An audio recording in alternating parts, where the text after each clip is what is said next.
Good afternoon, English 12 class. Sorry I'm not there today. My dog needs to be taken to the vet. He has injured his toe, and I think he's going to need to get some surgery. So bad timing and all, because I need you to get these notes about the Renaissance down pat. Just because I'm not there does not mean today is a nap day. Pay attention. I know it's going to be tough. Consider this practice for online classes in your college years, and get ready. Okay, first off, check out your dates, 1485 to 1660. Second off, write down how to spell Renaissance. Renaissance. That is a question on your test. All right, Renaissance is a French word. It means rebirth. We're talking about a population that gets reinterested in the classical learning of ancient Greece and Rome. We're talking Plato and Sophocles, philosophy, all sorts of fun stuff like that. Okay, you're also going to see a renewal of the human spirit. So people are going to start to turn more inward. They're more curious about themselves, the world around them. They're not just getting all their information from the Bible.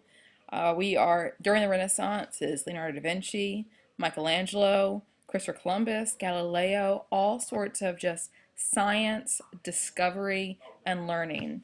Lots more curiosity and creativity. Remember, you're not trying to write down all these things. You probably want to jot down Renaissance, Greek, and Latin classics. You want to write down, I would say, the phrase renewal of the human spirit. I would not write down people's names, and I would write down anything I have in all caps, that curiosity and creativity. Okay, let's look at some art as examples of what's going on right here. This is not Renaissance art. This is art from the Middle Ages. Notice how flat it is and how symbolic. Every person pretty much looks the same. Like, can you figure out which one is a boy? Which one is the mom? Which one is the aunt? No, they're all basically the same face. Also, what do you think the big circle behind their heads means? Anybody? Anybody? Pausing. Just figure it out. Okay. The circle behind the heads is a symbol of holiness. It is very symbolic and flat art. This painting represents a royal family with some symbolic holding of wheat sheaths, it looks like, hand over hearts, very nice and religious piece. To contrast that, these are two Renaissance paintings. And that is on your left is Mary and super fat baby Jesus. Look at those chubby thighs. Can't handle the cuteness factor.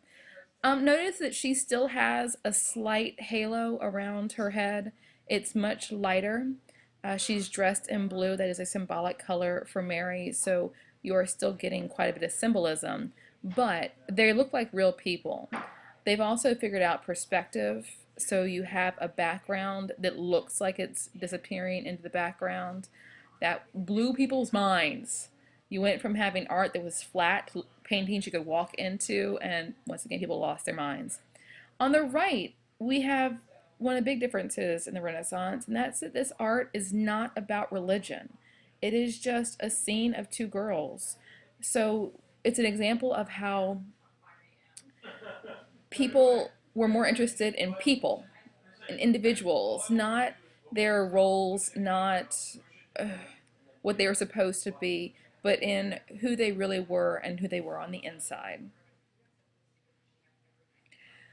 Another thing that you need to make a note of. So I'm going to say words, you need to translate them into your brain and write them down.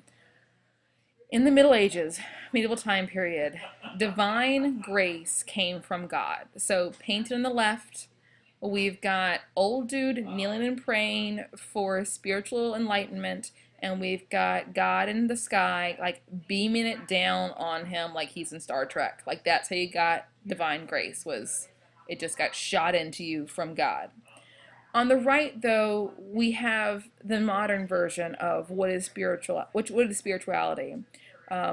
Internal thought, self-discovery, reading, learning, thinking, processing, all those elements are what makes a spiritual connection happen in the Renaissance. It is about being intelligent with these things and being truly considerate. All right, humanism. This is an intellectual movement during the human Renaissance. Your followers are called humanists. Now, what makes them unique is that they find no conflict with the teachings of the Catholic Church and those of the ancient Romans and Greeks. They're not they're not anti-religion by any stretch. They're devoutly Christian, but they believe that there is are ideas from the Renaissance, I'm sorry, from ancient Greece and that are worth thinking about, worth exploration. I mean, they look back at the Greeks and Romans and saw these massive aqueducts. They saw technology. They saw the basis of a government and were like, okay, they had to have known something back then. So let's get our noses out of the church's butt and start thinking about it. Okay, what also makes humanists a little bit different is they believed the goal in life was virtue, not success, wealth, or fame. They did not believe that the only way to, I mean, they believe the only way to get to heaven is still through the church, but it wasn't enough to just, ask for forgiveness and believe in Christ and take your holy wafers or whatever else their churches did, or tithe, all that stuff. They believed that you had to be virtuous. You had to be a good person. You had to make decisions and make actions that were of benefit to other people. So they're going to focus on life here and now, making life here and now better, more enjoyable, more enriching. Okay, take a moment. Oh gosh, sorry guys. Take a moment. It's a good idea when you are taking notes and getting new information to take a moment to think about it. So here's your question. I want you to answer this in your notes. What is the relationship between the values of humanism and the realistic, often even glorifying portrayal of the human body? How is one reflective of another?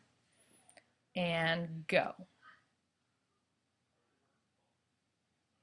You can pause me and then hit play when you're ready to go. Okay, answer. As more people became interested in the here and now, they focused in reality, including the good and the bad. People became valued as individuals and were worth being portrayed realistically. Where once again, what's happening here and now? What is this human experience that we're all going through? The church is fairly powerful. We're going to talk over this course of this presentation about how the power of the church is changing. Roman Catholicism is the dominant religion of Europe in Britain, and Britain. The church is incredibly powerful, even political affairs. We talked about with Becket in the Middle Ages, that the church and the king were kind of equally powerful, which of course the king doesn't like. The Catholic Church financed many intellectual and artistic endeavors. If you were an artist back in the day, no matter who you were, Michelangelo, Shakespeare, any of these people who wanted to do something artistic, you had to get paid. You needed to be able to eat. And so you would have a patron who gave you money, took care of you because they wanted to support your arts. And the Catholic Church was the greatest of these patrons. All right, have you been paying attention? It's time to pause and enjoy a moment of related entertainment.